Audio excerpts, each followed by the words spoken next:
There were a lot of different opinions when it was a bigger topic, but I'll just say this. Kamen Rider Black Sun is amazing.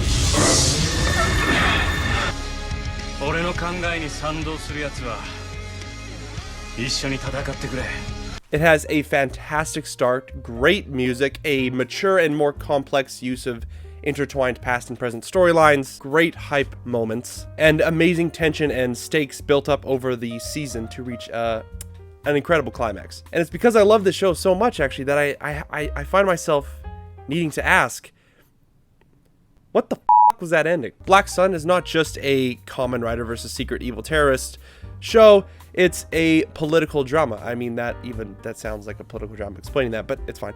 There is so much political messaging in this show, following, radical groups, corrupt cabinets, terrorist organizations, public protests, the whole shebang, all of that stuff. And it's all to aid in the show being an allegory for racism, just about as subtle as the X-Men is. But my point is that if ever there was a show to have a solid, deep messaging, only to throw you in the last 5 minutes and make you question what on earth are these writers even wanting me to think, it's Kamen Rider Black Sun. And I say last 5 minutes specifically because it's not the whole episode 10, it's not the entire finale, because the finale is actually almost mostly very, very good. There are multiple things. We get Kamen Rider Black opening is recreated. That's just so beautiful. The height of the Prime Minister Donami's fall and everything that's happening. We get the flashbacks that, lead their way to the show, to the finish. That doesn't make sense. The flashbacks end and meet up with the present timeline and where we need to get to.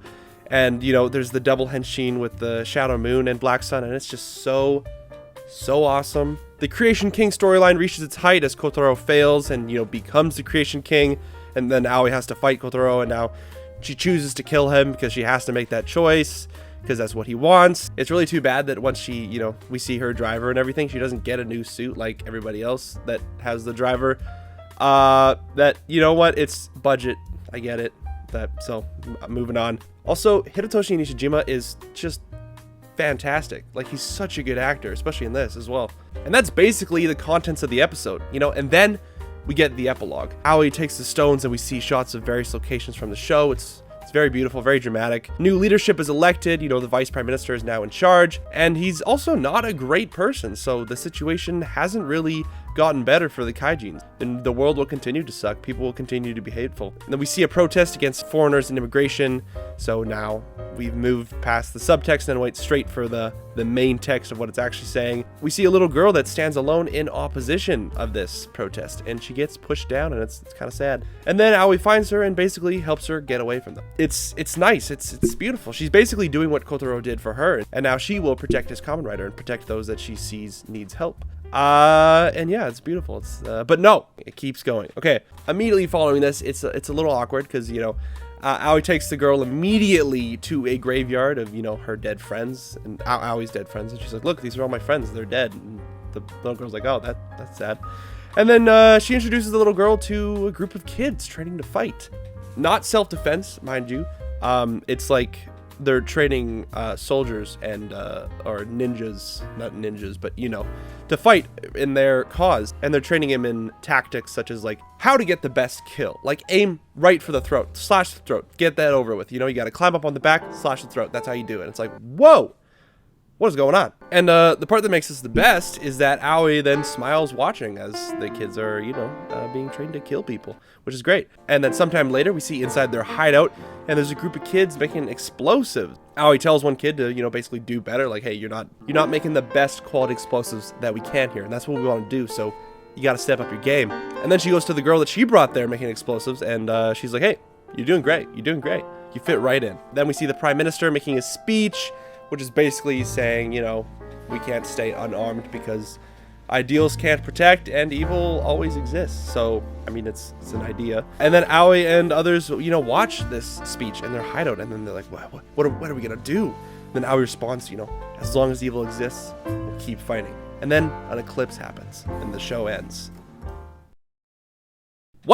What are we saying here? Aoi was helping others like Kotaro helped her, and that's great. Even Aoi's final line, as long as evil exists, I'll keep fighting. That's literally Kamen Rider. That's literally the most Kamen Rider thing to say. I'm pretty sure every single Kamen Rider has probably said that at some point. But if you pay attention to the show, I guess, what Kotaro didn't do is, you know, take a bunch of children to run his terrorist group, right? That would just be weird and like not great, you know? Aoi was doing as her mentor taught her. What? Okay, he saved Aoi and then, you know, learned about her parents and everything that, and you know, all that was going on with her, and then he's like, you know what?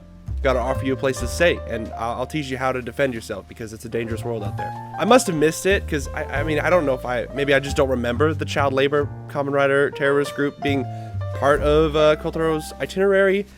Maybe, shoot, maybe I fell asleep. I don't know, but I missed that part. You know, the show is making some real important and impactful points, and then this happens, and I'm like, what do I do? You know, I'm left to wonder, what are they even trying to say now? Like, I got it before. It's pretty obviously, you know, against racism and stuff like that. But now I'm like, I don't know what that means. I don't know what you would want me to think from this.